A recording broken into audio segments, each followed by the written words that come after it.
everybody. So आज की इस वीडियो में we are going to get a crux of all the sub units and topics of 101. This is going to be last revision के तौर पे आपका रहेगा ये वीडियो। एंड ये मैराथन आप समझ सकते हैं, ठीक है। मैराथन नहीं, एक आपको एक क्विक रिवीजन देने के लिए। तो क्या क्या रहेगा, सबसे पहले तो आपको लास्ट चैप्टर से हम लेके चल रहे हैं कि इसमें लास्ट चैप्टर में जो सब यूनिट है उसमें आता है चैलेंजेस इन टीचर एजुकेशन, कि जब टीचर पढ़ा रहे क्लास में तो क्या क्या चैलेंजेस उसको देखने को मिल रहे हैं। तो टीचर के लिए और बच्चों के लिए दोनों में टीचिंग लर्निंग प्रोसेस अच्छा होना बहुत ज़रूरी है, ठीक है। तो सबसे पहले तो पुअर इंटीग्रेशन स्किल्स होती हैं कि इंटीग्रेट नहीं कर पा रहा है कोई भी टीचर अगर क्लास में जा रहा है तो उसको कैसे बच्चों को कब पढ़ाना है, कितने मिनट पढ़ाना है, क्या लेसन प्लानिंग होगी, क्या पेडागोजी इश्यूज़ होंगी, क्या स्किल्स होंगी, कैसे पढ़ाना है, इमोशनली कैसे अपने आप को कंट्रोल में रखना है, क्योंकि कुछ बच्चे मानते नहीं हैं बातें, तो कैसे अपनी थिंकिंग को स्थिर रखना है। पुअर इंटीग्रेशन ऑफ स्किल्स, उसको इंटीग्रेट करने नहीं आ रहा। सेकंड आता है प्रॉब्लम ऑफ सिलेक्शन, कि क्या पढ़ाना है उसको यही नहीं पता है। क्लास में जा रहा है वो ऐसे ऑन द स्पॉट वो बुक खोल रहा है और वहीं से ऐसे, तो उसको पता ही नहीं है कि क्या क्लास में क्या लेसन प्लानिंग क्या होती है, माइक्रो लेवल पे किस तरह से कितने मिनट में आपको लेक्चर देना है, कितने मिनट में आपको ऑन द स्पॉट आप नहीं पढ़ा सकते। आपने पहले से अपने दिमाग में सोचना है कि भाई how to teach, how which minutes is to be design for the something else. Problem of selection मतलब टीचर को पता ही नहीं है कि कैसे सेलेक्ट करना है, कैसे पढ़ाना है उसको। नेक्स्ट इसमें आता है कि लैंग्वेज इंटेलिजेंस कैसे आपको रिलेट करके पढ़ा सकते हो। LAC मतलब लैंग्वेज एक्विजिशन करिकुलम, ठीक है। Across curriculum, sorry, language across curriculum कैसे हो सकता है, एप्टीट्यूड क्या होता है, इंटरेस्ट क्या होते हैं, सब मेथड्स क्या हो सकते हैं। Incomplete competency development of teacher, कि टीचर की अंदर कॉम्पिटेंसी वाला जो भाव है वो इनकम्प्लीट रहता है, मतलब होता ही नहीं है वो। आज के टाइम में अगर देखें तो जो टीचर ट्रेनिंग है वो वही नहीं प्रोवाइड कर रही है। और कह सकते हैं कि जो टीचर ट्रेनिंग अगर प्रॉपरली होगी तो वो कंपटीशन, वो डेवलप, वो स्पिरिट देखने को मिलेगी टीचर के अंदर, पर मिलता ही नहीं है। Improper adequate practice of teaching, teaching की जो प्रैक्टिस है वो कम की जाती है, ऐसे उठ के आ जाता है टीचर। अब किसी को भी एलिमेंट्री लेवल पे, अब B.Ed कर लिया आपने, इसका मतलब ये नहीं है कि आप एलिमेंट्री लेवल पे लग जाओगे, नहीं। तो कहने का मतलब है कि एक प्रॉपर इनिशियल ईयर्स में आपकी एक प्रैक्टिस होनी चाहिए, मेगा प्रैक्टिस होनी चाहिए, सो दैट कि आप जो बच्चों को पढ़ाने जा रहे हो, समझाने जा रहे हो, उसका एक मीनिंग हो, एजुकेशन हो उसकी। लैक ऑफ सब्जेक्ट नॉलेज, अब देखो B.Ed में तो ऐसा जो टीचिंग सब्जेक्ट्स हैं हमारे, सोशल साइंस हो गया, बायोलॉजी हो गया, मैथ्स हो गया, तो ये सब तो पढ़ाते नहीं हैं। उसमें तो आपको यही सिखाया जाता है कि मेथड्स टीचिंग, टीचर के क्या ड्रॉबैक्स क्या हैं, कैसे वो सीखता है, इंस्ट्रक्शनल टेक्निक्स कौन सी होती हैं। तो in appropriate method of teaching कोई भी तरीका अपना लेते हैं, लेक्चर मेथड से बोर हो जाते हैं बच्चे। इनकम्प्लीट सुपरविजन ऑफ फीडबैक, अब फीडबैक ही नहीं मिल रहा उसको, क्लासरूम में आया है, वो पढ़ा रहा है और उसको कोई बताने वाला ही नहीं है कि तुम यहाँ पे गड़बड़ कर रहे हो, तुम्हारी लैंग्वेज प्रोफिशिएंसी नहीं है, तुम लैकेज कर रहे हो यहाँ पे। इनएडिक्वेट एम्पिरिकल रिसर्च, ना ही वो रिसर्च करके आया क्लास में, क्या ही पढ़ाएगा। Inadequate professional development, infrastructure facilities, teacher को साथ में खुद है ही नहीं नॉलेज, और साथ में जो उनके साथ जो काम कर रहे हैं उनको वो पेमेंट ही नहीं दे रहा, तो वो ऑटोमेटिकली क्या होती है, मोटिवेशन डाउन हो जाती है टीचर की। इंफ्रास्ट्रक्चरल फैसिलिटीज़ नहीं है उसको, बैठने के लिए, डिजिटल बोर्ड्स हो गए, और भी बहुत सारी चीज़ें जो बच्चे के हित में हों, है ना, उस पर खर्चा ही नहीं किया जा रहा है, तो वो भी कहीं ना कहीं एक पुअर मोटिवेशन का काम करती है। एक मोटिवेटर नहीं होता, वो खुद ही इनकरेज नहीं होता है, बच्चों को कैसे पढ़ाएगा, वो ढीले खुद ही आ रहे होते हैं। तो सीधा सीधा यहाँ पे टीचर की सारी खामियों के बारे में बता देना कि वो teacher lack of knowledge, lack of encouragement, अपने आप को वो खुद ही इंथुसियास्टिक नहीं होते पढ़ाने के लिए, वो खुद ही सिलेक्टेड नहीं होते, उनको लेसन प्लानिंग नहीं आई होती, ना उन्होंने प्रैक्टिस की होती है। तो पूरा मिल मिला के आपने टीचर की चैलेंजेस के बारे में बताना है। अभी कितने चेंजेस हो रहे हैं, डायनेमिक चीज़ें हो रही हैं, एजुकेशन सेक्टर में कितनी रिनोवेशंस हो रही हैं, टीचर को उसके साथ चलना पड़ेगा, उसके अपडेट करना पड़ेगा, तो ही टीचर बन पाएगा, ठीक है। एजुकेशन सोशियोलॉजी हो गई कि जैसे सोसाइटी में चेंजेस आ रहे हैं, तो कैसे वो उससे कम्बैट कर पा रहा है, प्रॉब्लम्स के साथ कैसे डील कर पा रहा है, कैसे उसको सॉल्व कर पा रहा है, क्या वो रिसर्च जो आज की लेवल की जो ज़रूरत है बच्चे की उसको फुलफ़िल कर पा रहा है, क्या नहीं कर पा रहा है। पूरा बजट एलोकेशन, बजट ही नहीं दिया जाता, फीडबैक सिस्टम ख़त्म, insufficient curricular activities NCC NSS, ये सभी चीज़ें, ये हमारे इसमें आगे पॉइंटर्स। टीचर के चैलेंजेस, क्या क्या चैलेंज देखने को मिल रहे हैं। अब इसमें क्वालिटी कैसे बढ़ा सकता है एक टीचर, तो भैया एक करिकुलम बेस्ट हो, पर्सनल एंड सोशल लेवल पे एक बच्चे के टीचर को थोड़ा ट्रेन किया जाए, कॉम्पिटेंसीज बढ़ाई जाए, थोड़ी सब्जेक्ट नॉलेज उसके अंदर हो, आईसीटी स्किल्स हो उसके पास भाई, इंफॉर्मेशन कम्युनिकेशन टेक्नोलॉजी, सेंसिटिविटी हो, जो डिप्राइव्ड है उनके प्रति भावना हो, एम्पैथी हो, इक्विटी हो। मेजर इश्यूज़ क्या हो सकते हैं एजुकेशन सिस्टम में, टीचर एजुकेशन सिस्टम में, तो भाई क्या होता है कि कॉलेज, ठीक है, isolation of colleges of education, regional imbalance, ठीक है, alternative modes of teacher education, है ना, duration of teacher education programs, examination system, ये क्या है, इश्यूज़ हैं, अमर्जिंग इश्यूज़ हैं। अब एग्जामिनेशन ही होता रहता है पूरी उम्र, बच्चे को सीखा क्या, उसका असेसमेंट बिल्कुल ज़ीरो। आप देख रहे हो कि ये सब चीज़ें आपको थोड़ी थोड़ी समझ में आ रही होंगी कि मैं क्या कहना चाह रही हूँ।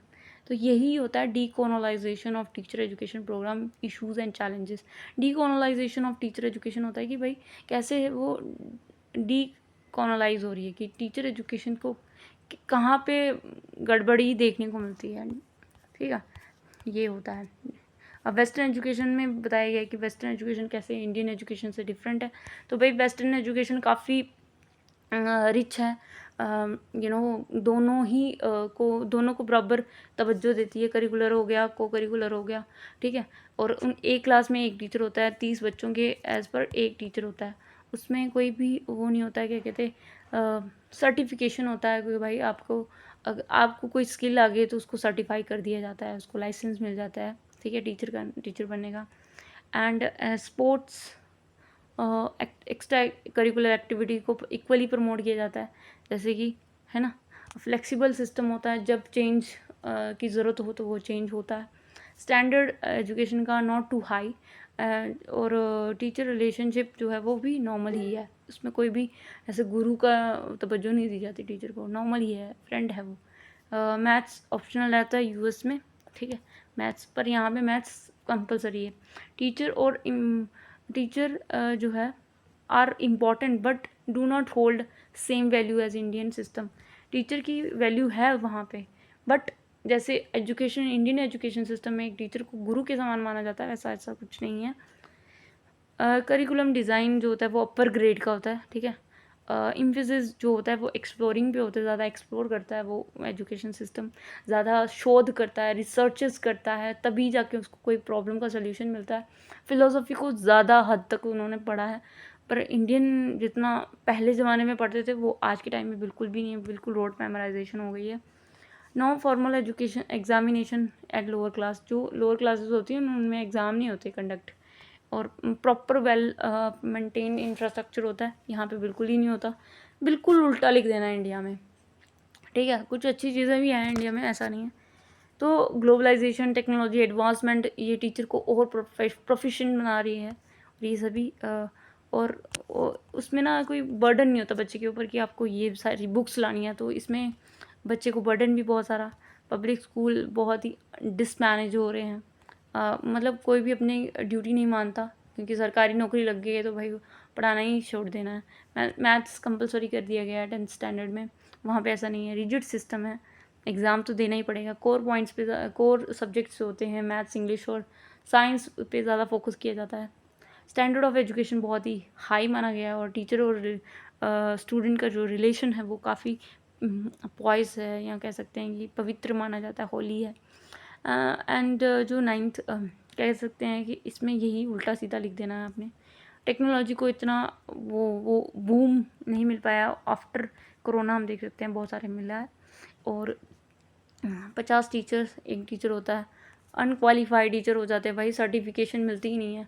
बीएड तुमने करी, और तुम लग गए टीचर। कैसे लग गए? ना तुम्हारा सिलेक्शन हुआ, ना तुमने कोई पेपर दिया, ना तुमने कोई परीक्षा दी। ऐसे कैसे टीचर बन गए तुम? ऐसे ही बन जाते हैं।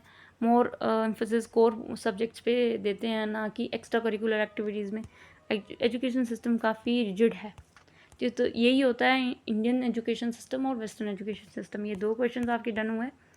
इसके बाद आपका ये देखते हैं कि ये कैसा सिस्टम होता है, जो मतलब अगर आप देखते हो कि यहाँ पे आपको मिलेगा how the teaching profession in India is different from west. तो इसमें आपको ये भी इंक्लूड करना है कि स्टैंडर्डाइज्ड टीचर प्रोफेशनल डेवलपमेंट, जिसमें कैस्केड मॉडल होता है। ठीक है, कैस्केड मॉडल में क्या है कि इंफॉर्मेशन और स्किल्स को लार्जर टीचर पॉपुलेशन में क्या किया जाता है, सेंट्रलाइज किया जाता है। ठीक है, डिससेमिनेट किया जाता है। रिफ्लेक्टिव टीचिंग मॉडल्स होते हैं। रिफ्लेक्टिव टीचिंग मॉडल्स मतलब focus on reflection of teacher. ठीक है, implement the reform teaching strategies. Split model, ये सभी मॉडल्स क्या बता रहे हैं कि टीचर को और कितना रिफाइन किया जा सकता है, टीचर एजुकेशन को। स्प्लिट मॉडल मतलब दो दो तीन तीन धड़ों में डिवाइड करके, स्प्लिटिंग करके ट्रेनिंग दी जाएगी, प्रैक्टिस करवाई जाएगी, with inputs and professional development की जाएगी। प्रोफेशनल डेवलपमेंट प्रोग्राम चलाए जाएंगे 2 से 3 महीने तक। क्लासरूम में, एक्चुअल क्लासरूम में एक सिचुएशन पेश की जाएगी। और ये सब किसके लिए? टीचिंग पैडागोजी के लिए। रिफ्लेक्टिव डिस्कशंस होने चाहिए। Side based teacher professional development होनी चाहिए। ऑब्जर्वेशन करे टीचर, ओपन लेसन करे, लेसन स्टडी करे, स्टडी ग्रुप्स करे। ठीक है, और इंक्वायरी करे, एक्शन रिसर्च करे, मेंटोरिंग करे, सेल्फ डायरेक्टेड टीचिंग प्रोफेशन, खुद से रिसर्च करना कोशिश करे। साइकोलॉजी, पैडागोजी, ये सब अच्छे से पढ़े। और एडमिनिस्ट्रेटिव ब्यूरोक्रेटिक मॉडल होता है एक भाई।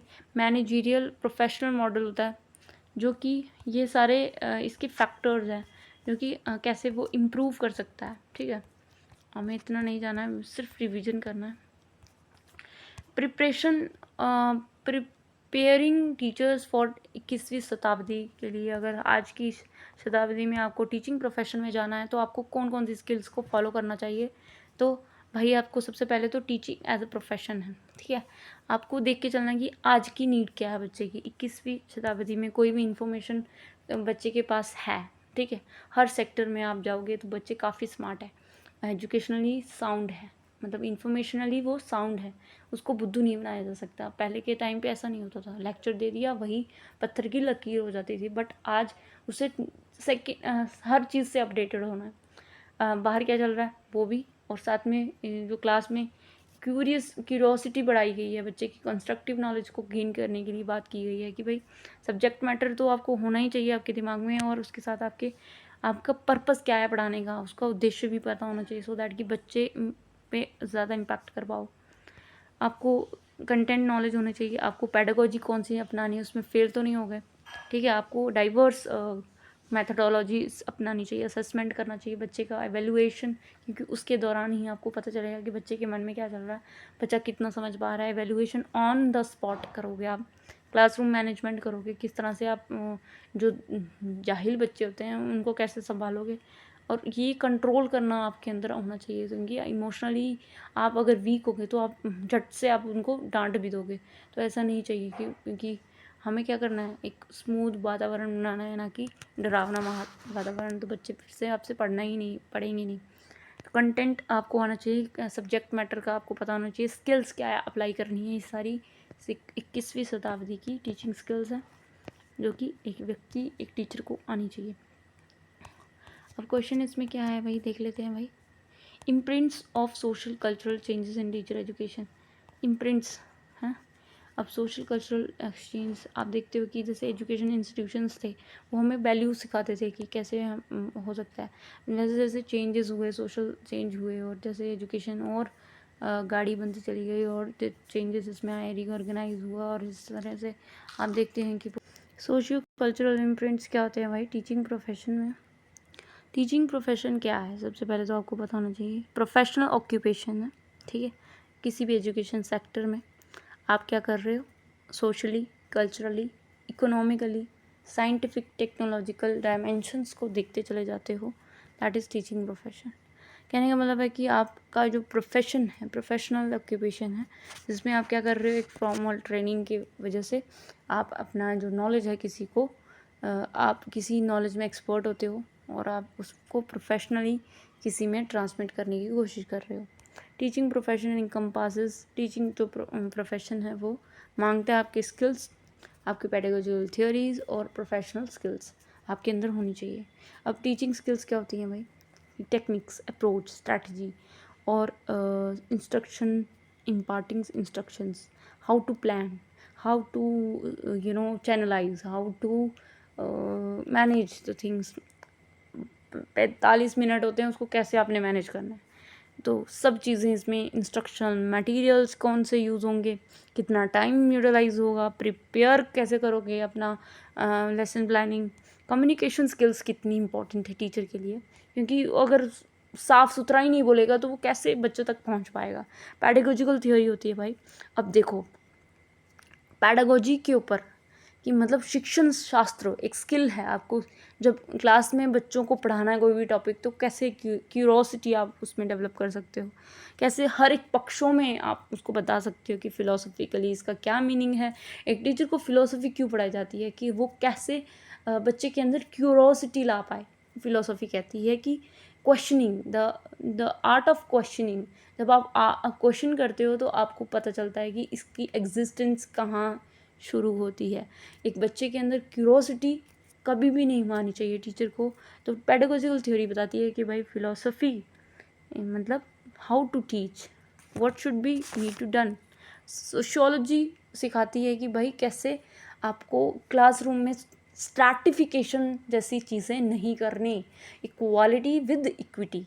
कहने का मतलब है कि सोशियोलॉजी कहती है कि आपको हर एक वर्ग को सम्मानित करना है। किसी के भी प्रति हीन भावना जो हमारे caste system, caste, creed, colour, ये सब में भेद ना करें साइकोलॉजिकली। अब टीचर को CDP क्यों पढ़ाई जाती है, क्यों चाइल्ड पेडागोजी के बारे में पढ़ाया जाता है?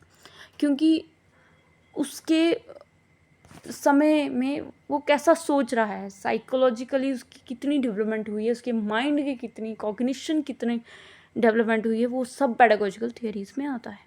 अब इसमें हम जीन पियाजे जैसी महान विभूतियों के बारे में पढ़ते हैं, साइकोलॉजिस्ट के बारे में पढ़ते हैं, स्वामी विवेकानंद के बारे में पढ़ते हैं, उसकी फ़िलासफ़ी के बारे में पढ़ते हैं, उसके बाद सोशियोलॉजी के बारे में पढ़ते हैं, उसकी ब्रांचेस के बारे में पढ़ते हैं, ऑर्गेनाइजेशन की ब्रांचेस, इंस्टीट्यूशन में कैसे रहना है, सोसाइटी में कैसे इम्पैक्ट हो रहा है, सोशलाइजेशन कैसे हो रहा है क्लासरूम के अंदर, पीयर ग्रुप में कैसे इनफॉर्मल एजुकेशन दी जा रही है। तो ये सारी चीज़ें, इक्विटी होनी चाहिए, ये सारी मिल मिला के ना ये एक टीचर को क्या बना रही है, एक प्रिपेयर कर रही है, उसके अंदर स्किल डेवलप कर रही है, उसके सोच को रिफाइंड कर रही है। कहने का मतलब है कि ये भी काफ़ी ज़्यादा इंपॉर्टेंट है।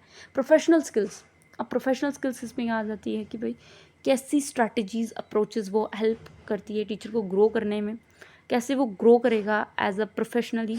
सॉफ्ट स्किल कौन सी होती है भाई? टीचर को हार्श नहीं होना है हर किसी के ऊपर। अब थोड़ी सी गलती बच्चे ने कर दी तो उसको वैसे डांट दिया, बैठा दिया, उसकी क्यूरोसिटी मार दी। काउंसलिंग स्किल्स टीचर के अंदर होनी चाहिए, टीचर प्रॉब्लम सोल्यूशन होना चाहिए, प्रॉब्लम सॉल्वर होना चाहिए, इंटरपर्सनल स्किल्स उसके अंदर। तो दोस्तों आपको समझ में आया होगा कि प्रोफेशनल ग्रोथ क्या होती है एक टीचर की लाइफ में, और उसको प्रोफेशनली ग्रोथ मतलब कि वो टेक्निक्स, स्ट्रैटेजीज, अप्रोच जब जान गया है तो उसको कैसे उसको और ऊंचाई देनी है, कैसे वो और ग्रोथ कर सकता है और उसमें ऐड ऑन कर सकता है। जैसे कि सॉफ्ट स्किल होती हैं कि जैसे काउंसलिंग हो गई बच्चे की, कुछ बच्चे जो होते हैं वो डिप्राइव्ड होते हैं, कॉन्फ्लिक्ट घर से आए होते हैं, तो उनको कुछ ट्रॉमास होते हैं, टीचर उसको काउंसल कर सकता है। या इंटरपर्सनल स्किल्स, दूसरों को जानने की क्षमता एक टीचर के अंदर होती है। या कंप्यूटर के बारे में रिसर्च कर सकता है और उसमें भी वो अपना हाथ जमा सकता है, और भी लर्निंग्स टीचर के दौरान कर सकता है, टीचिंग के दौरान कर सकता है। टीचिंग में जैसे डाटा डालना हो गया कंप्यूटर में, टाइपिंग हो गई, इंफॉर्मेशन देनी होगी बच्चे की, असेसमेंट हो गई, वैल्यूएशन हो गई, तो उसमें भी बहुत सारे कोऑर्डिनेटर के काम होते हैं, तो वो टीचर कर सकता है अगर वो चाहता है कि वो प्रोफेशनली ग्रो हो। और मैनेजमेंट स्किल्स वो चाहिए होती है उसको कि भाई उसको मैनेजमेंट आना चाहिए क्लासरूम के अंदर भी और ऐसे भी अपने स्टाफ के बीच में, टीचर्स के बीच में, सीनियर्स के साथ। Above all, the life learning skills and amalgamation of teaching skills and pedagogical theories, professional skills, सब कुछ उसके अंदर होना चाहिए। एक पैकेज होना चाहिए। Right knowledge, attitude, skills of in teachers promoting the holistic development. ये क्या है? टीचर की होलिस्टिक डेवलपमेंट होती है। अब हिस्टोरिकल डेवलपमेंट हमने पढ़ा था कि एंशियंट मिडिवल पीरियड था जब से ये एजुकेशन शुरू हुई थी। फिर बुद्धिस्ट पीरियड आया जिसमें मॉन्किज्म या कह सकते हैं कि नास्तिक फिलॉसफी आई, जिसमें 4 प्रकार के स्कूल्स थे। और उसमें भी मुस्लिम पीरियड आया 1200 एडी में, 1700 एडी तक चला। फिर उसके बाद ब्रिटिश पीरियड आया 1700 से 1975 कह सकते हैं, जो भी है 47 तक चला। फिर उसके बाद टीचिंग इंडिपेंडेंट में कैसा हुआ? इम्प्रिंट्स ऑफ सोशल कल्चर काफ़ी हद तक रह गए हैं। इम्प्रिंट्स जो है वो ख़त्म होने का नाम लेते। इम्प्रिंट्स क्या होते हैं कि भाई जो टीचिंग प्रोफेशन है वो कैसे एक जो छाप है, कह सकते हैं कि भाई छाप ही पता है। कहने का मतलब कि जो सोशल सोसाइटी में जो कल्चरल चेंजेस आ रहे हैं, पहले कैसे था अब कैसे है, गुरु शिष्य परंपरा थी, वो रिलेशनशिप कैसा था अब कैसा है एजुकेशन सिस्टम में, बुद्धिज़्म में कैसा था, है ना, वो इंस्टीट्यूशन कैसे चल रहे थे, इस्लाम में पर्शियन लैंग्वेज को प्रमोट किया गया था, कैसे कल्चरली हम जैसे जैसे हमें बताते गए वैसे वैसे हम करते गए। इंग्लिश सिस्टम इंट्रोड्यूस हुआ जिसमें संस्कृत को हटा ही दिया गया और सिर्फ इंग्लिश ही रखी गई, क्योंकि जो संस्कृत टेक्स्ट है अगर देखें तो सारा ही वैदिक पीरियड का है।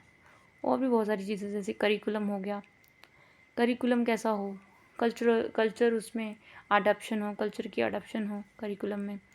टीचर मेथड्स कौन कौन से अपना रहा है, कौन से फिलोसफी के मेथड्स अपना रहा है, क्रैमिंग करवा रहा है या उसको क्रिटिकली एनालिसिस करवा रहा है, तो ये भी बहुत मैटर करता है। सोशियो कल्चरल इम्प्रिंट्स कहते हैं इसको। डिसिप्लिन कैसा है, कैसा वो डिसिप्लिन रखना चाहता है, बच्चों से कैसा डिसिप्लिन करवाना चाहता है। Cultural values influence the concept of discipline. जो कल्चरल वैल्यूज़ होती हैं वो इन्फ्लुएंस करती है हमारे डिसिप्लिन को। हमारे कल्चर में जैसे हमें सिखाया जाएगा हमें इतना बोलना चाहिए, कम बोलना चाहिए, ज़्यादा बोलना चाहिए, जैसा हमारा रिलीजन हमें बताएगा वैसे हम करते चले जाते हैं। कल्चरल पैटर्न्स ऑफ थिंकिंग, कि हमें कैसे सोचना चाहिए, हमें कितनी बुद्धि लगानी चाहिए, हमें कैसे रहना चाहिए, सारा कल्चर हमें सिखा रहा है। हमारी जो कंडीशनिंग है वो कल्चर ही तो है। टेक्स्ट बुक में कैसी चीज़ें हैं, कैसा फिज़िकल वर्ल्ड के बारे में ज़्यादा ध्यान दिया जाता है, कैसे चीज़ बनेगी, फिज़िक्स क्या है, कैसे चीज़ों को जोड़ घटा सकते हैं, बढ़ा सकते हैं। एक इंजीनियर क्या करता है, टेक्स्ट बुक को पढ़ के या प्रैक्टिकलिटीज़ एक्सपेरिमेंट करके कुछ नया इन्वेंट करता है ना, वही चीज़ें हैं। और टीचर कैसे मेथड्स इम्बाइब कर रहा है, कैसे वैल्यूज़ इम्बाइब कर रहा है बच्चे के अंदर टीचर, तो ये भी काफ़ी हद तक इम्प्रिंट्स कह सकते हैं भाई, imprints of social cultural changes of teacher education. इसमें methods, curriculum, methods of teaching और ये सब डाल देना। चेंजिंग कॉन्टेक्स्ट ऑफ टीचर, अब कैसे चेंज हो रहा है 21वीं शताब्दी में। अब हमें एजुकेशन टेक्नोलॉजी के बारे में बताया जा रहा है कि बच्चे टीचर को एक्शन रिसर्च के बारे में बताया जाए, टेक्नोलॉजी रिसर्चर बनाया जाए ताकि वो ज़्यादा से ज़्यादा अपनी पैडागोजी सुधार पाए। एजुकेशन सेक्टर में उसमें proper in service, post service की बात की गई है, स्पेसिफिक स्किल की बात की गई है कि कैसे एक टीचर के अंदर ये सब चीज़ें होनी चाहिए, बेस्ट थिंकिंग कैसे कर सकता है। और इसमें कितना इनोवेशंस, जैसे कि और भी जैसे ब्रांचेस है, जैसे एजुकेशन सोशोलॉजी है, एजुकेशन फ़िलोसफी है, एजुकेशन साइकोलॉजी है, एजुकेशन फ़िलोसफी ऑफ एजुकेशन है। तो ये सारी डिसिप्लिन क्यों इंट्रोड्यूस की गई है एक टीचर की लाइफ में, क्योंकि ये सब चीज़ें इंसान को एक डेप्थ देती है, एक थिंकिंग प्रोसेस जनरेट कर रही है। कल्चरली हम कैसे थे पहले, क्यों पढ़ाया जा रहा है हमें वैदिक एरा में टीचर को ऐसा होना चाहिए था, ऐसा होता है क्योंकि एक टीचर के अंदर ये सभी नॉलेज हो कि वो कहाँ से शुरुआत हुई है और कहाँ पे हम कैसे हम इसमें आज के समय, आज के कॉन्टेक्स्ट में कैसे हम वेदों का यूज़ कर सकते हैं बच्चों की लाइफ में। जैसे योगा फिलॉसफी है तो योगा इंट्रोड्यूस कराया जाए एक फिज़िकल पीरियड में, या गेम्स एंड स्पोर्ट्स में योगा, सांख्य फिलॉसफी, जैसे योग फिलॉसफी जिसमें यम नियम 8 फोल्ड ऑफ एजुकेशन है, जिसमें यम नियम, आसन, प्राणायाम, ये सब चीज़ें सिखाई जाए बच्चों को, जो कोर वैल्यूज़ इनकलकेट कर रही है। ये सभी चीज़ें आज के टाइम में रेलिवेंस है अगर हम इसको फॉलो करते हैं तो। Framework of global teacher education and training curriculum, तो वही कैसे जो नॉलेज कंटेंट है टीचर्स का वो कैसे सर्विस प्रोफेशनली दे सकता है। कोर स्किल्स होनी चाहिए। मोर और मोर पता है इसमें क्या किया गया है कि एक टीचर को एक साउंड होना पड़ेगा, उसको अवेयर होना पड़ेगा, अपडेटेड रहना पड़ेगा, तो जाके वो अच्छे से काम कर पाएगा। तो ये टीचर का प्रोफेशन ऐसे मजाक बना दिया गया है यहाँ पे, वो अलग बात है, ठीक है। बट अगर कहा जाए, अगर इसमें रिसर्चेस करी जाएँ, अगर अच्छा टीचर वही होता है जो कि एक डेप्थ देता है आपको नॉलेज की, जो आपको उसके बुरे अच्छे और उसके बीच में भेद सिखा देता है, उसको उसका अच्छा और बुरा दोनों भाग बता देगा। अब वो आप पे छोड़ देगा कि भाई आपको कैसे इसका किसको मानना है किसको नहीं मानना है, आपको या आपके ऊपर है। क्यूरोसिटी नहीं मारता टीचर।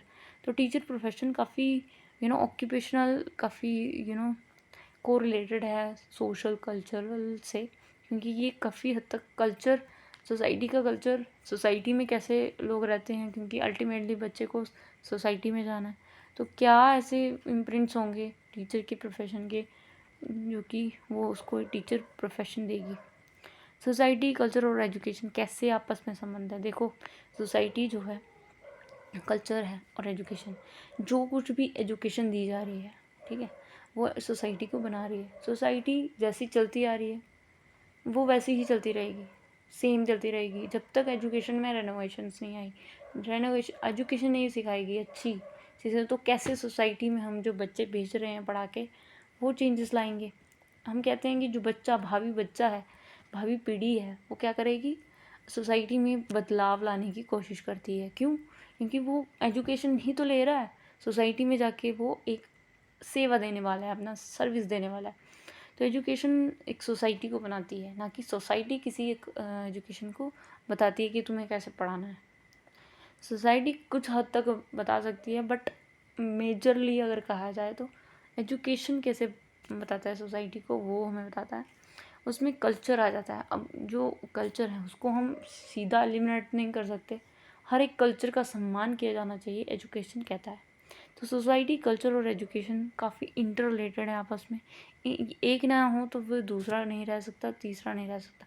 तो काफ़ी इंटर रिलेटेड है, एक दूसरे से संबंधित हैं। और ये सारी चीज़ें आप देख लेना, ठीक है। इसके बाद आपके और देखते हैं, सोशियो कल्चरल इम्प्रिंट्स हो गया, ठीक है। अब इसके बाद हम चलते हैं 4th यूनिट के नेक्स्ट टॉपिक के ऊपर। नेक्स्ट टॉपिक है हमारा टेक्नोलॉजी। कैसे एक टेक्नोलॉजी टीचर की लाइफ में, हाँ, टीचर की क्या रोल है और रिस्पॉन्सिबिलिटी हैं टूवर्ड्स द कल्चर। अब कल्चर देखो, समाज में जो कल्चर है वो क्या है, set of practices, set of behave, set of believes, values, जो हम अपने व्यवहार में कंडीशनिंग जो हमें दी जा रही है। क्या किसी ने सोचा कि कल्चर में चेंजेस लाया जा सकता है? ऑब्वियसली जो दो कल्चर के लोग हैं, एक मुस्लिम कल्चर एक हिंदू कल्चर, दोनों साथ में इन्फ्लुएंस करेंगे तो वो एक दूसरे की अच्छी बातें भी सीख सकते हैं और बुरी बातें भी सीख सकते हैं। तो सही राइट टाइप ऑफ नॉलेज कौन देगा? एक टीचर देगा। अब यहाँ पे टीचर का काम होता है कि कैसे वो रिस्पॉन्सिबल हो कल्चर के लिए, अगर अच्छा कल्चर वो निकालेगा। Teacher has to be model of modernity. अब टीचर ही सस्ता है, मतलब कि वही रिजिड रेडिकलाइजेशन को प्रमोट कर रहा है अपने लेक्चर्स में, तो वो टीचर नहीं है। मॉडर्निटीज़ को फॉलो करना है कि updated changes, adapt with changes, social changes, okay. So modern values जो भी मैनिफेस्ट करता है, कैसे रहना है, ऑन कंडक्ट, ठीक है, कैसे उस सोसाइटी के लिए एक एग्जाम्पल सेट कर सकता है, क्वालिटीज़ क्या होनी चाहिए टीचर के अंदर, साइंटिफिक एटीट्यूड्स, रैशनल थॉट बच्चे के अंदर भी, खुद के अंदर भी, empathy, mobility, democratic style of learning, sentiment of respect of individual personality. हर एक इंडिविजुअल, स्लो लर्नर से लेके गिफ्टेड चिल्ड्रन तक सबकी एक रिस्पेक्ट की जानी चाहिए, उसके सेंटिमेंट्स की, उसकी पर्सनैलिटी की, उसके उसके कल्चर की, उसके स्टाइल की, उसकी यूनिकनेस की, बिहेवियर को इम्ब्यूड करना चाहिए। The teacher appreciate the science and technology. अब टीचर ही साइंस को फॉलो नहीं करता, कहता है कि सब माइथोलॉजी को बिलीव करना चाहिए, वेदों के ऊपर विश्वास करना चाहिए। माइथोलॉजी नहीं है, कुछ ऑथेंटिक सोर्स भी है, ठीक है, उस पर बिलीव नहीं करना चाहिए, बट टेक्नोलॉजी को भी पीछे, उसका mixture technology plus philosophy, attach to the philosophy. Curiosity नहीं माननी है भाई, जो चीज़ प्रूव हो गई साइंस है, बट उसके अलावा भी कुछ है ना, जो चीज़ें हैं वो है फिलॉसफी। सो टीचर दोनों ही लेके चलेगा तो ही जीवन का कल्याण हो सकता है। Teacher should develop the scientific and technological attitude. Scientific technological क्यों बोल रहा है, क्योंकि अगर वो रैशनल नहीं होगा, लॉजिक पे बिलीव नहीं करेगा, वो कैसे बच्चे के अंदर ये ऑथेंटिसिटी लाएगा कि ये नॉलेज राइट अप नॉलेज है। टेक्नोलॉजिकल एटीट्यूड उसके अंदर होना चाहिए कि टेक्नोलॉजी को ईजिली अडॉप्ट कर पाए, कोई भी टेक्नोलॉजी उसके लिए हार्ड वर्क ना जैसा काम ना हो। जो डिवाइसेस हैं आज के टाइम पे, जो इन्वेंशन हो रही है, मेथड्स हो सकते हैं, डिबेट्स हो सकती हैं, डिस्कशंस, उसको पता हो कैसे करवाया जाता है, कि कैसे किया जाता है। ऑर्थोडॉक्स नहीं रहना है भाई, सिर्फ ऐसे अपने माइथोलॉजी पे बिलीव नहीं करना है। Rather needs to be a shell of superstition. अब माइथोलॉजी पे बिलीव नहीं कर रहा है, इसका मतलब सुपरस्टिशियस को भी उसको नहीं मानना है।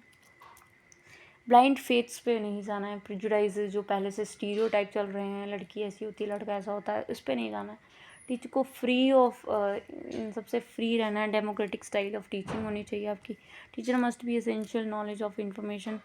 एक जो भी नॉलेज दे रहा है वो उसका ऑथेंटिक होना चाहिए, उसका एक बेस होना चाहिए, वो रिसर्च बेस्ड नॉलेज होना चाहिए जो कि वो दे रहा है। कम्युनिकेशन टेक्नोलॉजी का एक भरपूर मात्रा में प्रयोग किया जाना चाहिए। कम्युनिकेशन अब आज के टाइम पे टीचर खुद बोल के नहीं, अब माइक लगाया होता है, मस्त अपना जो ऑथेंटिक सोर्स है उससे पढ़ा रहा होता है, उसको 72 टाइप के उसके एग्जाम्पल सेट हो सकते हैं, अलग अलग प्रकार के कॉन्क्रीट लेवल पे अपने एड्स यूज़ कर सकता है, तो उसको भरपूर मात्रा में इसका प्रयोग करना है। और teacher adopt learning through the internet. अब टीचर को ई लर्निंग पे आ जाना चाहिए, उसको हर एक बारे में, हर चीज़ के बारे में। अब देखो जिसने अडॉप्ट कर लिया वो चमक रहा है, कितना ऑनलाइन अच्छे से पढ़ा पा रहा है, ठीक है। जिसको नहीं आया वो रह गए, वो क्लासरूम में टीचिंग में ही रह गए। तो कहने का मतलब है जो इसके साथ अडॉप्ट कर लेगा वो चमकेगा obviously. Teaching must be adopt learning through the internet. Internet का भरपूर मात्रा में प्रयोग किया जाना चाहिए। पहले सोर्सेज कम थे, इंटरनेट कम था, 4G नहीं था, अब 5G भी आ गया, तो इसका भरपूर मात्रा में इसका प्रयोग किया जाना चाहिए फॉर नॉलेज। और नॉलेज भी ऑथेंटिक, ऐसा नहीं है कि कुछ भी पढ़ाया जा रहा है, नहीं, ऑथेंटिक नॉलेज होना चाहिए। अच्छा कम्युनिकेशन यूज़ किया जाना चाहिए, बेस्ट बेस्ट इसमें टेक्नोलॉजी यूज़ की जानी चाहिए। अब चाहे डिजिटल बोर्ड हो, उसमें उसमें डिजिटल लिटरेसी हो, आपको उसके लिए कुछ भी करना पड़े तो आपको करना चाहिए। टीचिंग को फ्रूटफुल बनाने के लिए आपको वेल रिसर्च करनी चाहिए, क्या क्या इसमें आप इफ़ेक्टिव टूल यूज़ कर सकते हो, साइंस को कितना भरपूर मात्रा में प्रयोग कर सकते हो, रिसर्च कर सकते हो, लॉजिक पे आप बच्चे को पढ़ा सकते हो। ये सब चीज़ें आपको एक आपकी किट होनी चाहिए जिसमें आप इंस्ट्रक्शन दे रहे हो। Teaching of science, language, laboratories होती हैं। हम देखो साइंस की लैब्स तो पहले से थी, बट अब ऐसा हो गया कि जो लैंग्वेज अगर टीचर पढ़ा रहा है तो उसके लिए एक लेबॉर्ट्रीज़ है, हेडसेट होते हैं जिसमें आप पढ़ाते हो। लैंग्वेज सिखाने के लिए एक तरीका होता है, भाई एक प्लान्ड वे में आपको पढ़ाया जा रहा है, ठीक है। उसके बाद प्रोग्राम लर्निंग होती है। प्रोग्राम लर्निंग कहते हैं कि भाई एक टेक्निक्स होती हैं, क्लासरूम में इनपुट दिया जा रहा है, फिर आउटपुट लिया जा रहा है। एक प्रोग्राम लर्निंग होती है जिसमें डाटा को एनालिसिस किया जाता है। विदाउट एनालिसिस आगे तक नहीं पहुंचा जा सकता, आउटपुट नहीं जनरेट किया जा सकता। इसका मतलब कि इवेल्युएशन टेक्निक्स का भरपूर मात्रा में प्रयोग किया जा रहा है कि बच्चे को समझ में आ रही है, नहीं आ रही है। एक्सप्लॉइटेशंस ऑफ इलेक्ट्रॉनिक गैजेट्स नहीं होना चाहिए। अब क्या होता है कि टीचर इसके बहज में आकर बच्चों को कुछ और ही पढ़ा रहा होता है, तो ये नहीं होना चाहिए। सोशल मीडिया लेसन्स होने चाहिए। सोशल मीडिया में जो ट्रेंडिंग चीज़ें चल रही हैं ये क्यों हो रही हैं, उसको उसका ऑथेंटिक मीनिंग पता होना चाहिए। गुड डायरेक्शनल टीचिंग होनी चाहिए। एजुकेशन जर्नल यूज़ होने चाहिए। रिसर्चेस में जो क्या शोध बोलूँ शोध क्या पाया गया उसके बारे में डिस्कशन होना चाहिए। सप्लीमेंट क्लासरूम टीचिंग होनी चाहिए भाई, एक्स्ट्रा क्लासेस भी होने चाहिए। ये सब चीज़ें आपको मिल मिला के सीधा ये बता रही है कि टीचर को और कितना फ्रूटफुल बनाया जा सकता है टेक्नोलॉजी का यूज़ करते हुए। तो टेक्नोलॉजी का यूज़ हम भरपूर मात्रा में कर सकते हैं। एडटेक कंपनीज़ खुल गई हैं, आप देखते हो। अनअकैडमी हो गया, बायजूस ऐप हो गया, टेक्स्ट बुक कोचिंग सेंटर हो गया, कैरियर ऐप हो गया, फिर उसके साथ ग्रेड अप ऐप हो गया, फिर उसके साथ आप लगा लो बहुत सारे ऐप्स बना गए हैं, जैसे कि पाठशाला ऐप हो गया, आप अनअकैडमी हो गया। तो मतलब ये सारे एक एडकैम कंपनी, या कह सकते हैं एडुकेशन के सेक्टर में एक कंपनी कोचिंग सेंटर बन चुकी है भाई। अब तुम घर बैठ के तुम आईएएस बन सकते हो, घर बैठ के तुम कोई भी प्रोफेशन को कम्बैट कर सकते हो। अब तुम्हें कोचिंग लेने के लिए कोटा में नहीं जाना पड़ेगा जेई की, और तुम्हें कोचिंग लेने के लिए दिल्ली मुखर्जी नगर नहीं जाना पड़ेगा। आपको घर बैठे आपको सब मिलेगा, बशर्ते अगर आपके घर में कोई लड़ाइयाँ झगड़े नहीं हो रहे हो। तो ये सब चीज़ें एक अच्छा इस्तेमाल किया गया, बट इसका दुरुपयोग भी एक बिज़नेस मॉडल चलाया जा रहा है। आपको पता होगा कि एजुकेशन के माध्यम से एक बिज़नेस चलाया जा रहा है, जो कि बच्चों को पता ही नहीं है ना। तो बिज़नेस नहीं है, एजुकेशन कभी भी बिज़नेस नहीं हो सकती, इसका दुरुपयोग नहीं हो सकता, इसका अच्छा इस्तेमाल किया जा सकता है। टेक्नोलॉजी की इंफ्रास्ट्रक्चर्स अच्छे से वेल फ्लरिश हों। अगर आप ऑफलाइन भी पढ़ा रहे हो तो फिर भी आपको एक अच्छा इन्वामेंट देना चाहिए बच्चे को। एक एक्सपीरियंस टीचर के साथ होनी चाहिए। इन सर्विस ट्रेनिंग्स दी जा रही हैं ताकि टीचर को कैसे टेक्नोलॉजी का यूज़ करना है, आईसीटीज़ फैसिलिटीज़ प्रॉपर उसको सिखाई जाए। एक प्रॉपर सेशंस हों, प्रॉपर डिस्कशंस हो, सेमिनार्स हो, जिसमें उसको ये बताया जा रहा है कि कैसे आपको इस चीज़ों का इस्तेमाल करना है। जैसे डाइट जैसे कंपनी, डाइट बोल रही हूँ, डाइट हो गई, district institute of education training research, और ये सब ये क्या करते हैं, ये बताते हैं कि आपको कैसे करना है, इन टेक्नोलॉजीज़ का कैसे यूज़ करना है। तो ये था टेक्नोलॉजिकली आप कैसे इस टेक्नोलॉजी का यूज़ करते हुए आप अपनी टीचिंग लर्निंग एजुकेशन कैसे और फ्रूटफुल बना सकते हो। तो ये तो था टेक्नोलॉजी का। अब इसके साथ आता है कल्चर। ये देखो जैसे इन्फ्यूजन हो रही है, कुछ कल्चर जो है वो हमें दकियानुसी विचारधारा, या कह सकते हैं कि जो फ़ायदे नहीं दे रहे हैं आज के टाइम पे, प्रेजेंट टाइम में उसका कोई फ्रूट नहीं दिख रहा। ऐसे भी कल्चर हैं, ऐसे भी कोई एक्टिविटीज़ व्यवहार किया जा रहा है जो कि फ्रूटफुल ही नहीं है। तो टीचर के लिए ये तो ज़रूरी है कि टीचर को प्रिजर्व करना है किसी के कल्चर को, पर वो देखना है कि वो कल्चर किस टाइप का कल्चर है। क्या ये इनइक्वालिटी इनबिल्ड कर रहा है, क्या ये इनजस्टिस होने दे रहा है, क्या ये दो वर्गों में डिवाइड कर रहा है, स्टीरियोटाइप क्रिएट कर रहा है, प्रेजुडाइजेस क्रिएट कर रहा है? नहीं। तो कल्चर को प्रिजर्व करना है, ट्रांसमिट करना है, इनरिच करना है, but positive form of culture, ना कि फालतू वाला। उसके बाद प्रिजर्विंग ट्रांसमिशन एंड कल्चर को ट्रांसमिट करना है, ठीक है। बच्चे को क्यूरियस बनाना है कि हमारे कल्चर में क्या है, फिर मुस्लिम वाला बोलेगा हमारे कल्चर में ये है। कंस्ट्रक्टिव एक डिस्कशन होना चाहिए इस पर, कि इसमें बोला नहीं जाता, एक टीचर रेडिकल नहीं हो सकता, बट हाँ सेकुलर तो हो सकता है ना, उसके बारे में डिस्कस तो करवाया जा सकता है ना कि क्या सही है क्या गलत। क्यूरियस बच्चे को बनाना, साइंटिफिक एटीट्यूड हो, यही नहीं कि कुछ भी सुना और विश्वास कर लिया। आप फिलोसॉफी दे उठा लो, जो 6 स्कूल्स हैं वो भी कहीं ना कहीं ऑथेंटिक सोर्सेज हैं, है ना। वो भी बात करते हैं कि इस तरह से हम सुप्रीम आनंद या सुप्रीम सेलिब्रेशन की तरफ जा सकते हैं। तो ये भी एक तरीके की कल्चर ही है जो कि हमें बताता है सुपरस्टिशियस को मानना नहीं टीचर। और इस तरह से teacher should acknowledge with the diversity of peoples in the classroom.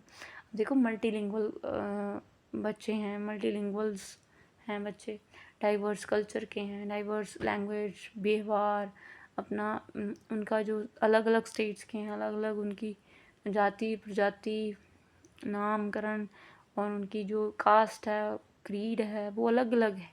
ठीक है, तो टीचर को रिस्पॉन्सिबल बनना है इसके लिए। उनको किसी को कम और किसी को ज़्यादा नहीं करना, सबको सबकी नीड्स के हिसाब से बताना है, ताकि किसी में भी ये हीन भावना पैदा नहीं हो कि हमारा रिलीजन कम है। तो ये हो गया। टीचर थोड़ा इसमें लचीलापन रहेगा टीचर का। अब टीचर इसमें ज़्यादा रिजिड नहीं हो सकता, वो रेडिकल कहलाएगा। अगर टीचर इसमें अपना पॉइंट ऑफ व्यू देने लगा तो फिर वो एक कट्टर व्यक्ति को जन्म दे रहा है, कट्टर सोच को जन्म दे रहा है। नहीं हो सकता ऐसा। तो ये हो गया कल्चरल चेंज। और इसके अलावा होता है कम्युनिटी पार्टिसिपेशन। अब कम्युनिटी में जो भी धरने प्रदर्शन हो रहे हैं उसमें पार्टिसिपेशन, कम्युनिटी में चेंजेस बहुत ज़रूरी है। तो भाई national council of teacher education 1998 में जो आया था वो कहता है कि टीचर एक टॉर्च बियरर है। Torch bearer is creating social cohesion. Social हम सभी एक हैं, कोलैबोरेट कोरिलेट नेशनल इंटीग्रेट होके चलना है, हमें डिवाइड नहीं करना है। Only enlightened and empathical teachers led community and national of their efforts towards the better higher quality of teacher of life. Teacher responsibility of for community as follows. अब teacher की क्या रिस्पॉन्सिबिलिटी है community के प्रति देख लेते हैं। अब भाई अब कम्युनिटी में बहुत सारे धरने प्रदर्शन होते हैं, जैसे कि आप देखते हो कि शाहीन बाग में, फिर उसके बाद आपने देखा कि किसानों ने जो लाल किले पे जो झंडा था वो कैसे नीचे गिराया और फिर उसमें खालिस्तानियों वाला झंडा ऊपर लहराया। तो यहाँ पे टीचर की क्या रोल हो सकता है? अवेयरनेस, सिर्फ अवेयरनेस ही क्रिएट करता रहेगा या उसको रोकेगा भी? ये कौन? तो यहाँ पे खांसियाँ होती रहती हैं। एनीवेज, तो कम्युनिटी पार्टिसिपेशन प्रोग्राम्स में भाग लेना, जैसे कि नुक्कड़ नाटक हो गए और जैसे कैंपेन्स हो गए, डिस्कशंस हो गए, इनमें टीचर का एक प्रमुख रोल होता है।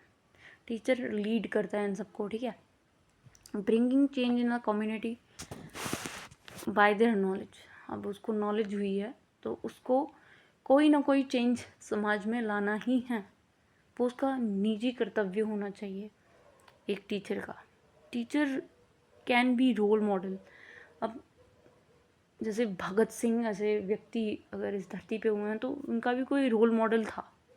ठीक है, वो किसी को फॉलो अप करते थे या हीरो वर्शिप होती होगी तो जाके वो ऐसा चेंज ला पाए समाज में। अगर ऐसा नहीं होता तो शायद आज हम इसे स्वतंत्र देश में नहीं बैठे होते। तो रोल मॉडल टीचर को माना जाता है। तो वो मॉरल वैल्यूज़ और सोशल वैल्यूज़ इनकलकेट करना, सच के साथ चलना, इंटीग्रेट होके चलना, ऑनेस्ट रहना, अपने काम के प्रति कंसर्न दिखाना अपना और कोऑपरेट करना, assessment of needs of community, students को बीच में आप क्या कर सकते हो, इन्वॉल्व कर सकते हो अपने प्रोग्राम में, अच्छे काम करो सोशल सर्विस के लिए, जैसे कि क्लीनिंगनेस ड्राइव जो चलाई गई है, स्वच्छता भारत अभियान, लिटरेसी कैंपेन हो गए, सर्व शिक्षा अभियान। फिर उसमें अडल्ट एजुकेशन, जिसमें सेक्स एजुकेशन भी आती है कि अडल्ट को कैसे अपना वोकेशनली इंडिपेंडेंट, अर्नवुड, काउंसलर, सब कुछ। श्रमदान हो गया। ट्री प्लांटेशन क्यों करनी चाहिए? क्योंकि पृथ्वी में एक ही ग्रह है जिसमें हम रहते हैं, तो ट्री प्लांटेशन ये टीचर का काम होता है कि उसमें वो हेल्प करे। Distribution of real material, relief material है इसमें। ब्लड डोनेशन क्यों करना है? किसी की ज़िंदगी बच रही है आपकी वजह से, भाई इसके लिए भी टीचर को कैंपेन्स में भाग लेते हुए देखा होगा। मेकिंग यंग जनरेशन अवेयर, जो आपसे छोटे हैं, जो अभी अभी जेंजीज बन रहे हैं, न्यू जनरेशन है, जो भी अभी अर्ली 20s में हैं, हम देखते हैं कि उनमें वो टॉलरेंस नहीं है या वो सिंसियरिटी नहीं है टूवर्ड्स द बुक्स। तो वो भी अवेयरनेस टीचर उनको कलकेट कर सकता है, उसका फ्रेंड बनकर सोशल इश्यूज़ के बारे में उनको अवगत करवाना कि इन्वायरमेंट में पोल्यूशन क्यों नहीं करना है, ड्रग अब्यूज़ क्या होता है, जो भी मुद्दा चल रहा है, मतलब लेटेस्ट मुद्दा क्या है, जैसे कि अब इलेक्शन चल रहे हैं, क्यों इलेक्शंस में करप्शन की बात ज़्यादा करी गई है, क्या कारण हो सकते हैं, अवेयर करना बच्चे को समाज में क्या चल रहा है उसके प्रति। अब जैसे अवेयरनेस पॉलिटिकल भी और फिजिकल वर्ल्ड के प्रति भी।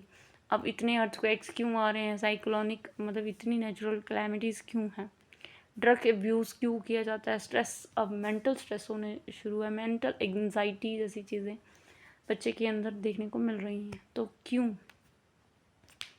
और ये सारी चीज़ें कॉन्स्टिट्यूशनल वैल्यूज़ हो गई, promoting democratic and secular values, recognition and respect for the differences of others, sensitivity बच्चे के अंदर डेवलप करें, किसी को देखकर हंसे ना, बुली ना किया जाए बच्चे को, रैगिंग जैसी चीज़ें ना हो स्कूल में। कम्युनिटी सेंटर एजुकेशन दी जानी चाहिए ताकि कम्युनिटी के बारे में बच्चे को पता हो, समाज में जाना है उसको, हर पक्ष के बारे में उसकी जानकारी हो, मैक्सिमम डेवलप हो बच्चा, और सपोर्टिव हो, एम्पावर्ड किया जाए उसके। पेरेंट्स टीचर मीटिंग एक तरीके से की जाए, उसको महीने दर महीने टीचर को पता हो, बच्चे को पता हो, माँ बाप को पता हो कि बच्चा कहाँ जा रहा है, उसकी कितनी प्रोग्रेस हुई है, वो कितना कम्युनिटी, क्योंकि अल्टीमेटली बच्चा कहाँ जा रहा है, कम्युनिटी में। तो यहाँ से हमें हमें पता चलता है कि टीचर के तो बहुत सारे रोल्स हैं भाई, कल्चर से रिलेटेड, कम्युनिटी से रिलेटेड, टेक्नोलॉजी क्यों उसको बताया जा रहा है कि टेक्नोलॉजी का यूज़ करो, role and responsibility of teacher, community, culture and technology. तो ये था हमारा नेक्स्ट क्वेश्चन। इसके बाद हमारा आता है हमारी जो करेक्टरिस्टिक्स हैं कंटेम्प्रेरी सोसाइटी की।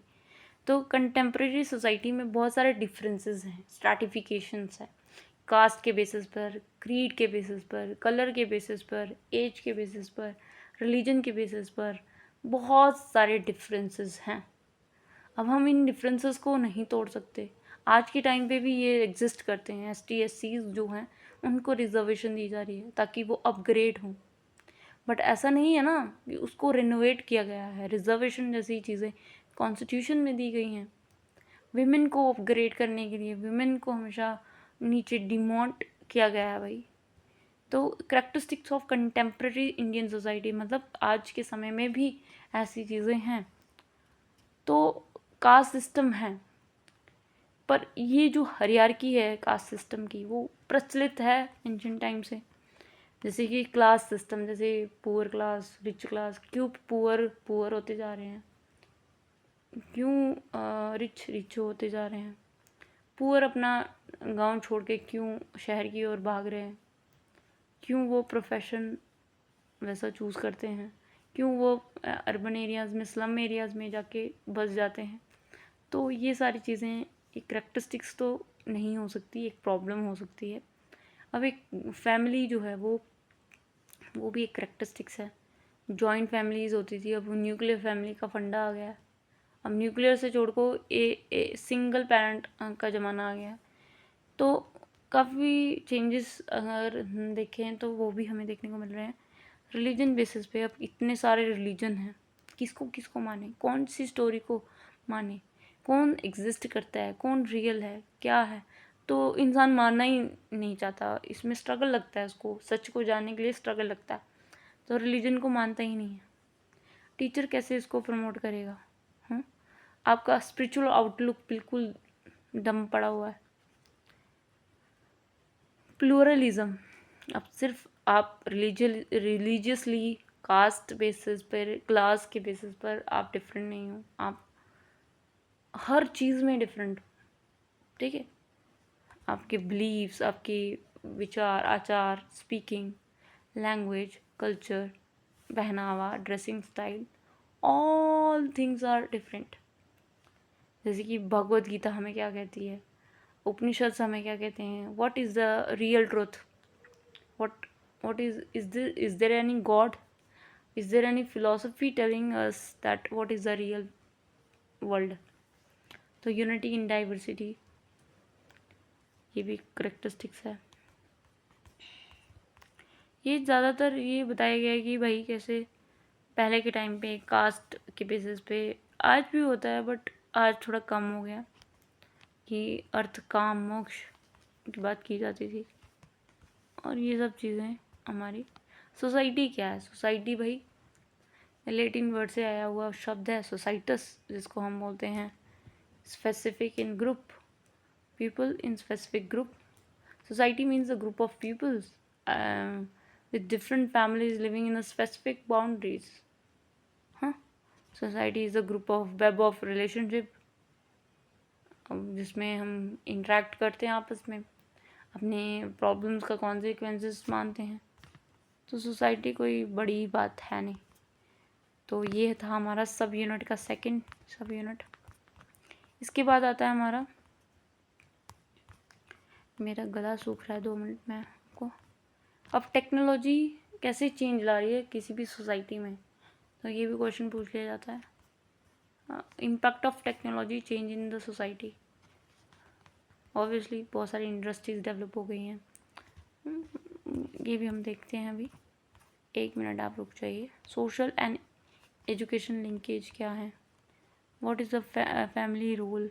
हाँ, फैमिली कैसे इन्फ्लुएंस करती है, एजुकेशन कैसे इन्फ्लुएंस करती है फैमिली के ऊपर, फैमिली कैसी होनी चाहिए आज के टाइम पे, एजुकेशन कैसे इम्पैक्टफुल है ऑन फैमिली, ये भी काफ़ी इम्पॉर्टेंट क्वेश्चन है।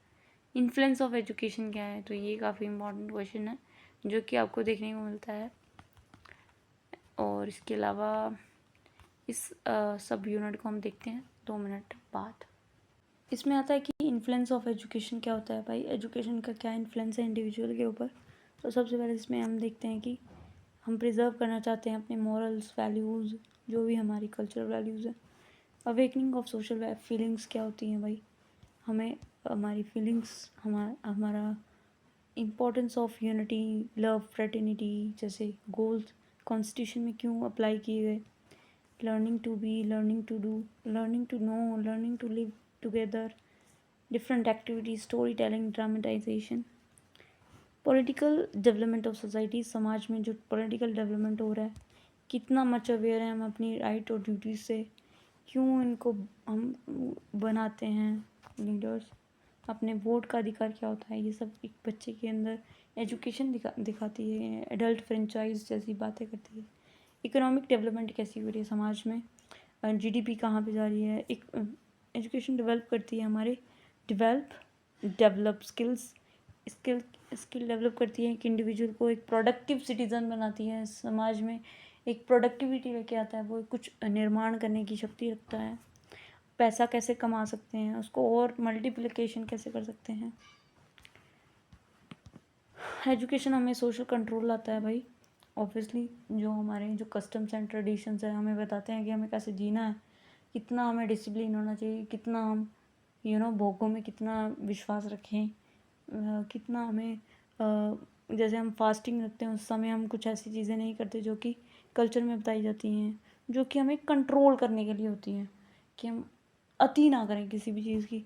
बट इसका अगर गलत इस्तेमाल कर लिया जाए, सुपरस्टिशियसली अगर इसको अपनाया जाए, तो वो काफ़ी हद तक बीमारी हो सकती है एक इंडिविजुअल की। सोशल चेंजेस लाए जा सकते हैं एजुकेशन के माध्यम से। अब किसी को अवेयरनेस हो जाए, नॉलेज हो जाए, तो वो एजुकेशन में क्रांति ला सकता है और रिफाइन करे अपनी क्वालिटीज़ को, और समाज में एक डिफरेंट एस्पेक्ट उसका आ सकता है। सोशलाइजेशन ऑफ चाइल्ड, एजुकेशन से बच्चे की सोशलाइजेशन होती है, वो कैसे बिहेव करेगा, सेट ऑफ बिहेवियर कंडीशनिंग की जाती है। एक तरीके से आप कह सकते हैं सोशलाइजेशन होती है कंडीशनिंग। जैसा उसका समाज होगा वैसी उसकी बोली होगी, वैसा उसका बिहेवियर होगा, थॉट, बिलीव्स, वैल्यूज़। अब ये जो थॉट्स, बिलीव्स, वैल्यूज़ हैं वो अगर सही नहीं है, प्रेजुडाइजेस हैं उसमें भी, तो वो क्लियर स्कूल में जाके ही होंगे, आपके एजुकेशन के माध्यम से ही होंगे। अब what is the influence of education on family?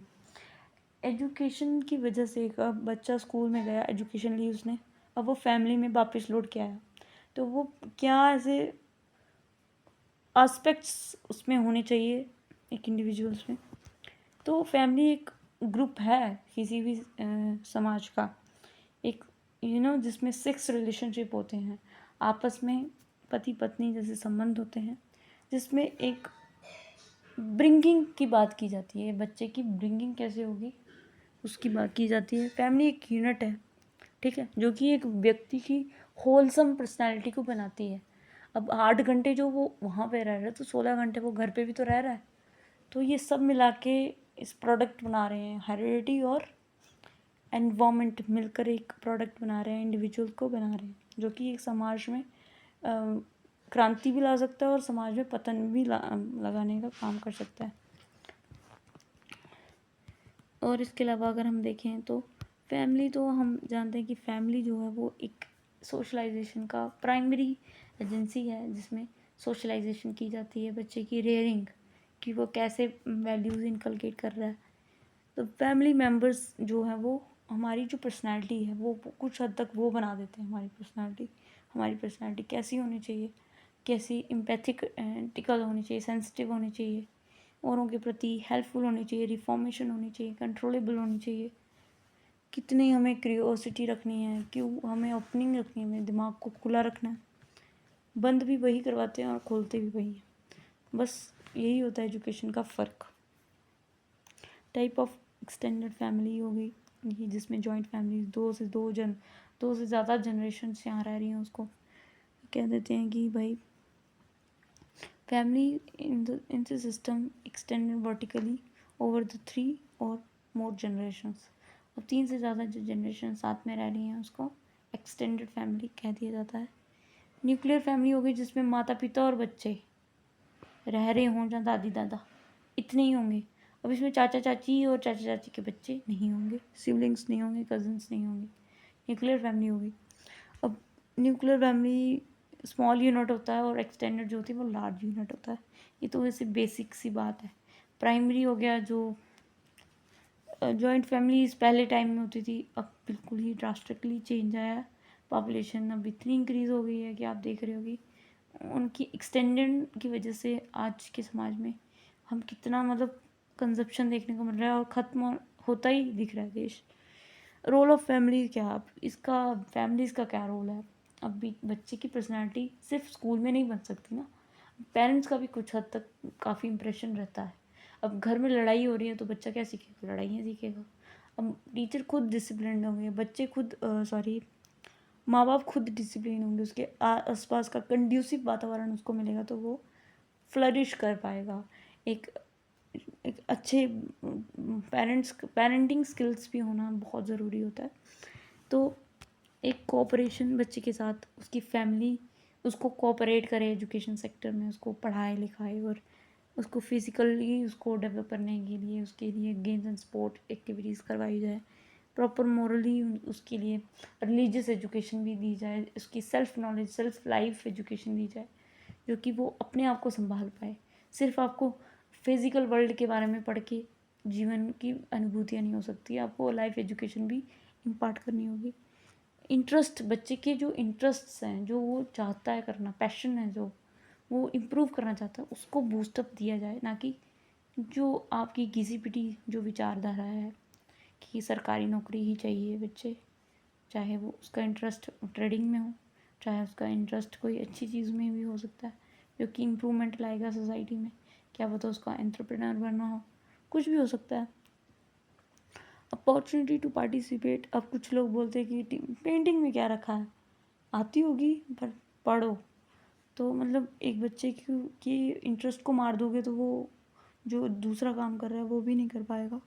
तो फुल नरिशमेंट होनी चाहिए, नर्चर करना चाहिए बच्चे को, फ्री इन्वामेंट देना चाहिए उसको, फ्री एक्सप्रेशन, ताकि वो एक्सप्रेस कर पाए अपने प्रॉब्लम्स को। वो अगर शाय रहेगा, वो पूरी उम्र शाय रहेगा, वो अपनी बात रख ही नहीं पाएगा।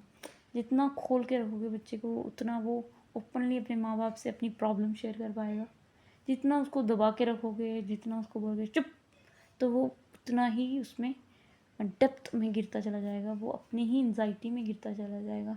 मेंटल स्ट्रेस क्यों होता है, डिप्रेशन क्यों होता है, ये सप्रेशन ही होता है, जब हम सबकॉन्शियसली किसी चीज़ को सप्रेस करते चले जाते हैं। रिलीजियस एजुकेशन देनी है भाई, रिलीजियस एजुकेशन क्यों देनी है, क्योंकि वो हमें अल्टीमेट लिबरेशन की ओर लेके जाती है। तो रिलीजियस एजुकेशन भी इम्पॉर्टेंट होती है बच्चे की। और इंटेलेक्ट, भाई बौद्धिक विकास होना बहुत ज़रूरी।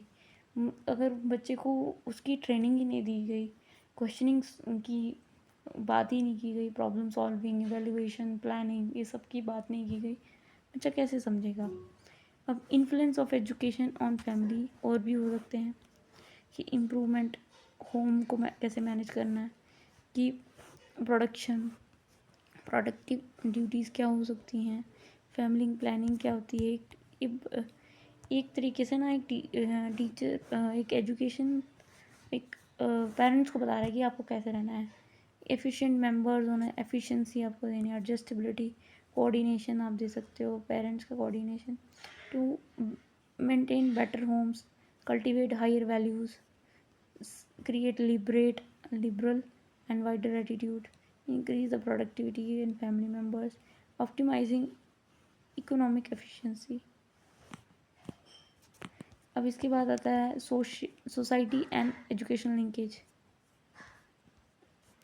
अब देखो सोसाइटी और एजुकेशन कैसे आपस में संबंधित है। ऑब्वियसली जो चीज़ें एजुकेशन में पढ़ाई जा रही हैं वो सोसाइटी में अल्टीमेटली आएंगी आएंगी।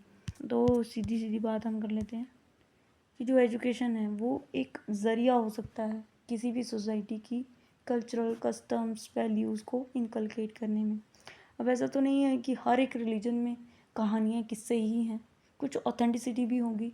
कोई किसी ने मनन चिंतन किया है किसी चीज़ के ऊपर, कोई फिलोसफी अगर बोली जा रही है तो वो कहीं ना कहीं विचारकों के बौद्धिक क्षमता से आ रही है, ठीक है, बुक्स से आ रही है, वो ग्रंथ से आ रही है, तो उसको ट्रांसमिट करना है ना। और यही काम होता है एक सोसाइटी और एक एजुकेशन का किसी भी सोसाइटी में चेंज लाने के लिए।